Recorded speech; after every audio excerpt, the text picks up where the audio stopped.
Welcome back to my channel. How's it going, everybody? Today we're talking about Zelda, Four Swords. Oh boy, here we go again. So here's the deal. Zelda, Four Swords came out for the Game Boy Advance in 2002 and is loosely connected to the events of A Link to the Past. Now, if you haven't played it yet, do not worry because I got you covered with this 10-minute storytelling script where I explain everything in tiny, exquisite detail without telling you how to actually play the game.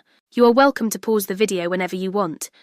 If you have played it before, do not worry because I promise there will be new things to learn.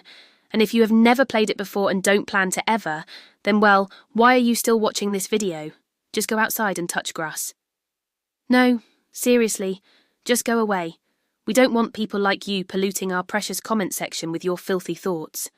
Yes, I'm looking at you. Anyway, let's get started. Princess Zelda had a problem, and no, it wasn't Ganondorf this time. It was Vati, the Wind Mage, breaking out of prison like it was his favourite hobby. He stormed into Hyrule, kidnapped Zelda again, and everyone thought, here we go, another weekend ruined. But this time, Link wasn't alone.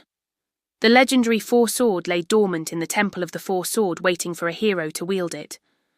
When Link entered the temple, the sword chose him, splitting him into 4 different versions. Red Link, Blue Link, Yellow Link, and Green Link. Basically the same guy, just in different outfits like Power Rangers on a budget. They all wore the iconic colour-coded tunics and helmets and wielded their own individual Master Sword, or rather half of the Master Sword, which could only be reassembled by the 4 of them. Each Link had a different personality too. Red Link was hot-headed and easily angered. Blue Link was the sarcastic one, always rolling his eyes at the others. Yellow Link was just out for himself, trying to stay alive as much as possible. And Green Link was like, I'm the original, don't forget it. So, yeah, the whole concept is pretty stupid, but it allowed for multiplayer co-op. So, shut up and let me finish my story. The Links had to learn to work together to defeat enemies and solve puzzles. The puzzles were harder than my math class. No one can solve them. Anyway, the Links ventured through Hyrule, collecting rupees, magic powder, bombs and arrows, but mostly rupees. Each dungeon ended with a boss battle, usually a giant eyeball monster who tried to suck the living daylight out of you. To progress further, the Links had to team up with the elemental fairies who granted them special abilities like the Rock's Feather to glide through the air, the hookshot to swing around like Tarzan, and the Lens of Truth to see through illusions. They also befriended a talking cuckoo named Cluck, who helped them navigate the map. Yeah, remember that scene from A Link Between Worlds, where Lyrule's princesses was fused with a cuckoo? Well, this game came out 13 years before that. So technically, this is the origin of Cluck, who is somehow both a chicken and a talking parrot. God bless the writing in this game. Now I should mention that dungeons in this game weren't open to free exploration like most Zelda games. Instead, they were divided into sections separated by doors. Red, blue, yellow and green, corresponding to the colour of each Link's tunic. This meant that the Links had to take turns exploring and solving puzzles, which gave us plenty of opportunities to push each other into lava at least 5 times. Seriously, this game was built on friendship, trust and betrayal. As they progressed through the game, the Links collected pieces of a map, leading them to the final showdown with Vati, who was hanging out in a tower near Death Mountain. So yeah, he went straight for the source of power this time, not that anyone could stop him. On the way up, the Links found more dungeon bosses and mini-bosses like the giant Moblin King, Dodongo, Tingle, yes, Tingle made an early cameo appearance here, and even Princess Zelda, who was possessed by Vati and turned into a bird lady. But the Links defeated her, freeing her from Vati's control. Wait, no, actually she joined them after that. Oh, and she can fly. Turns out being a bird lady comes with flight. Who knew? Finally, the 4 Links confronted Vati in his lair. The mage looked at them and said, 4 against 1. Cheating.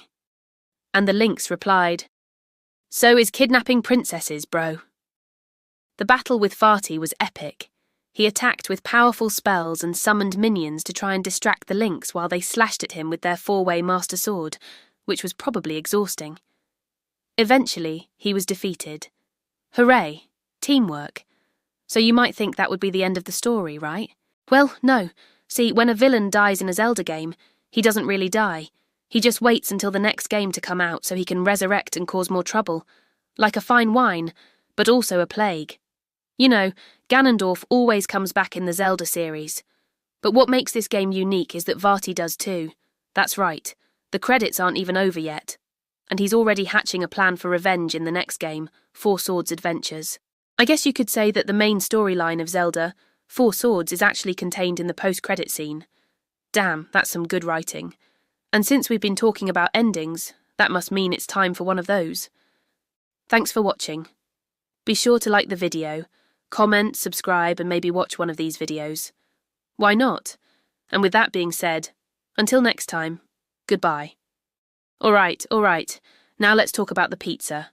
As soon as they defeated Vati, the Links went to celebrate at the nearest pizza place. They ordered 4 slices, 1 for each of them, but then Red Link got greedy and ate Yellow Link's slice too. Yellow Link was furious. Hey, that was my slice of pizza.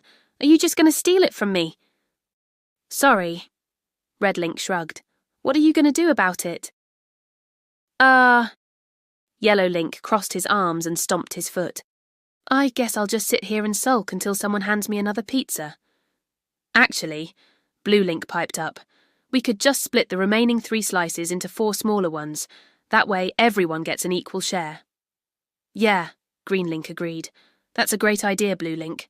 Much better than listening to Yellow Link complain for the next hour. Guys, Red Link said, holding up his hands in defense. I didn't mean to eat all the pizza. I'll split my slice in 2 if you want. Oh, Yellow Link blinked. Well, that's really kind of you, Red Link, but I think I'll just sit this one out. Maybe I'll get my own pizza next time. Okay, Red Link replied. Whatever you want, man. And so the 4 Links sat in silence as they each ate their pizzas. None of them spoke a word as they stared off into the distance, lost in thought. This was the first time in their lives that they had worked together to accomplish a common goal. And they had done it without killing each other. It was a miracle. They had faced down a powerful enemy and won. They had explored dangerous dungeons and emerged victorious. They had collected countless rupees and items. They had saved the princess, and they had eaten all the pizza. And now, as they sat there in silence, they couldn't help but feel a sense of accomplishment. They had faced many challenges together, but they had overcome them all, and now they were finally free to enjoy their hard-earned victory.